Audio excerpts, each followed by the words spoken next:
Hello students, in this lecture we will discuss the second chapter of class 10 science acid, bases and salts.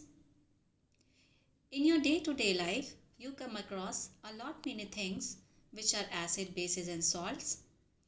Like let's start from the toothpaste. The soaps which you use are bases. The lemon juice which you use for making lemonade is an acid.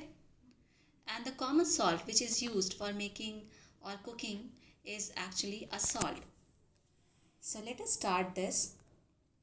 First, we will see the difference between acid, bases and salt.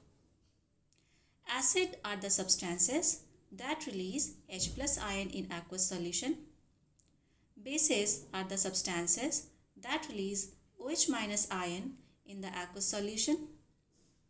Whereas salt is a compound which is formed by neutralization reaction between an acid and base. For example, sodium chloride, that is your common salt. There are many substances which have OH in them, but they are not actually base, like all the alcohol group. For example, methanol, CH3OH. You see here OH is present, but it is not a base. It is because for being a base, it is a mandatory condition that it should release OH minus ion in the aqueous solution. But this property is not shown by the alcohols. Hence, they are not bases. Now, let us see the difference between acid and bases. बहुत सारे ऐसे scientist हैं जैसे कि Arrhenius, Brønsted, इन लोगों ने अपने अपने डेफिनेशंस दिए एसिड बेसिस के. तो let us see first the definition given by Arrhenius. Any substance that provides H plus ion when dissolved in water are called acid. Similarly, any substance that provide hydroxide ions when dissolved in water are called bases. This is according to Arrhenius. Then according to Bronsted, any substance which has a capacity or capability to donate a proton, that is H plus ion, to another substance are called acids.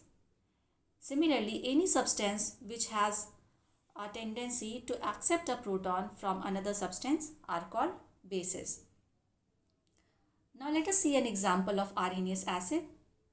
All the acids like hydrochloric acids, sulfuric acid, nitric acid, these are Arrhenius acid. Why? Because when they are dissolving in the water, they release H plus ion. Here, HNO3 in the aqueous solution releases H plus ion. Similarly, for bases, you see KOH, that is potassium hydroxide, when dissolved in water, it gives K plus and OH minus ion. Hence, it is a base. Now, let us see an example of Bronsted acid and base. When nitric acid combines with water, it gives H3O plus ion and NO2 minus ion. Here you see HNO3 is releasing an H plus ion which is accepted by H2O. So, since HNO3 is donating a proton, it will be called a Bronsted acid, and since H2O is accepting a proton from HNO3, hence it will be called Bronsted base. Now let us see the different natural sources of acid and bases. For acid, orange, lemon, tamarind, curd, olive, coffee, mustard, etc. For bases, broccoli, cucumber, cabbage, baking soda, ginger, green bean, all these are the sources of bases. Then the acids can be again categorized as monoprotic acid, diprotic acid, triprotic acid or polyprotic acid. Protic means the tendency or the number of H plus ion which an acid can release. Mono means one, so means if an acid can donate one proton, it is monoprotic. If it can donate 2 proton, it is diprotic. If it can donate 3 proton, triprotic, and likewise. Now let us see some other information regarding acid, bases and salt. When the oxide of some non-metal dissolve in water, they make an acid. Non-metals react with oxygen to give non-metallic oxide, which further on reaction with water give an acid. Similarly, when the oxide of some metals react with water, they give bases. Metal plus oxygen gives metallic oxide, which reacts with water to give an alkali. Alkali are actually the soluble bases, water soluble bases. Then salt. The salt contains the metal atom from the alkali and part of the acid molecules. Each type of salt has a cationic part and an anionic part. Salt also reacts with water, and this particular process is called as salt hydrolysis. Acids donate a proton. Acid is electron pair acceptor, and also acids can carry a positive charge. So if any of these three criteria are met, then we can say that particular substance is an acid. Similarly for bases donate OH ion. Base is electron pair donor. Then bases can have negative charge. If these three criteria are met, then we can say that particular substance is a base. Then salts can be of basically three different types depending on their hydrolyzing power. So salt can be of three types, as I told you. So depending on the type or the strength of acid and bases which we are taking. Strong acid plus strong base, this is one type. Then second is weak acid plus strong base, second type. And third is strong acid plus strong base. So in the first case, when the acid taken is strong, the salt which is formed is called acidic salt. In the second case, when the strong base is taken and the acid is weak, these are called basic salt.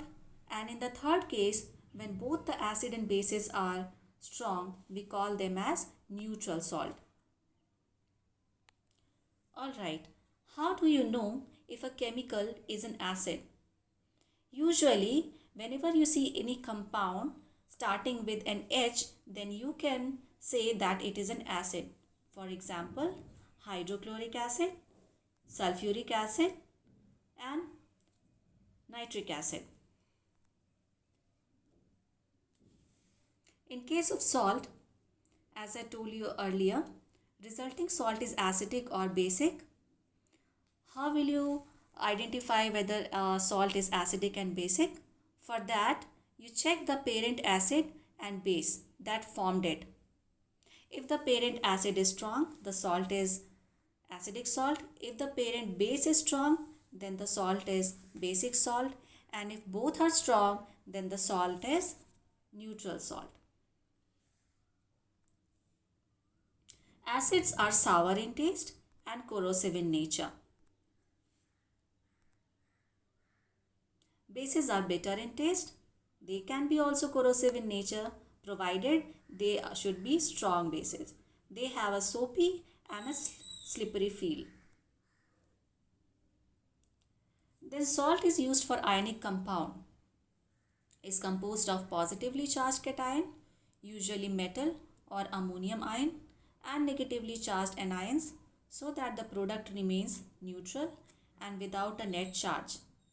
Anions may be inorganic like chloride ion, as well as organic like acetate ion, and monoatomic like fluoride, as well as polyatomic ions like sulfate. For acid, you know that litmus solution red and turn blue litmus paper.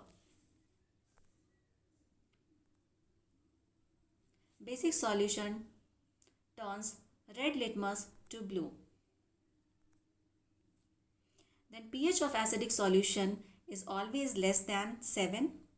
It ranges from 1 to 6. Lower the pH, we can say stronger is the acid. Higher the pH, we can say weaker is the acid.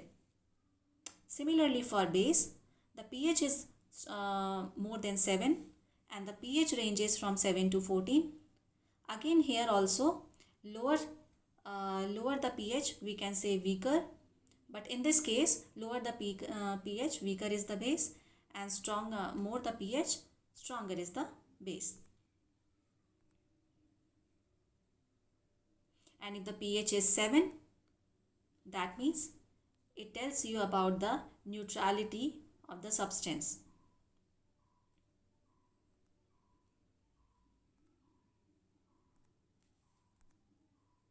Then types of acid. Acids are generally of two different types, mineral acid and organic acid. Weak acids do not ionize completely. All organic acids are weak acid. Example, acetic acid, formic acid, then boric acid, nitrous phosphoric acid, sulfurous acid. Strong acids ionize completely in the aqueous solution like HCl, HI, H2SO4, HNO3. Mineral acids are actually inorganic acids. Acids prepared from the minerals of the earth are called mineral acid. These are man-made acid. Common mineral acids are hydrochloric acid, sulfuric acid, nitric acid. Concentrated mineral acids are very dangerous. They can be highly corrosive. They can even burn hands and clothes. Organic acid. Acid present in plant and animals are called organic acid. Organic acids are naturally occurring acid. Example, acetic acid, citric acid, which is present in the citrus fruits, then tartaric acid, which is present in tamarind, then lactic acid, oxalic acid, formic acid, etc.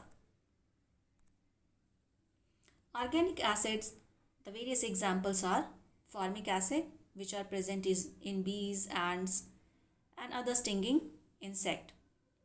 Citric acid is present in lemon and other citrus fruit like oranges.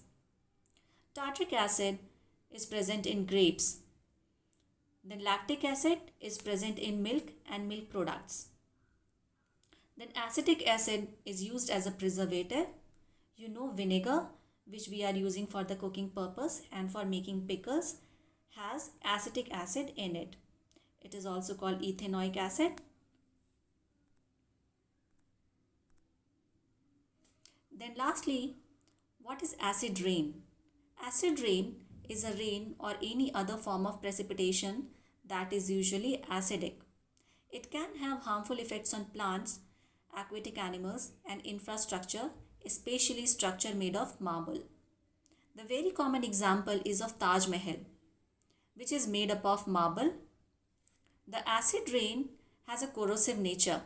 When it falls on marble, it corrodes it. Marble is nothing but your calcium carbonate, and the acid rain has nothing but the contents of sulfuric acid and nitric acid. And it is due to the release of sulfur dioxide gases and the different oxides of nitrogen which are released from the chimneys and from the factories, from the automobiles, which when react with the water from the rain and they form sulfuric acid and nitric acid. These when fall on the earth, they can have a corrosive nature on the various plants and animals and even on the historical monuments. So that is it for today's lecture. Thank you so much.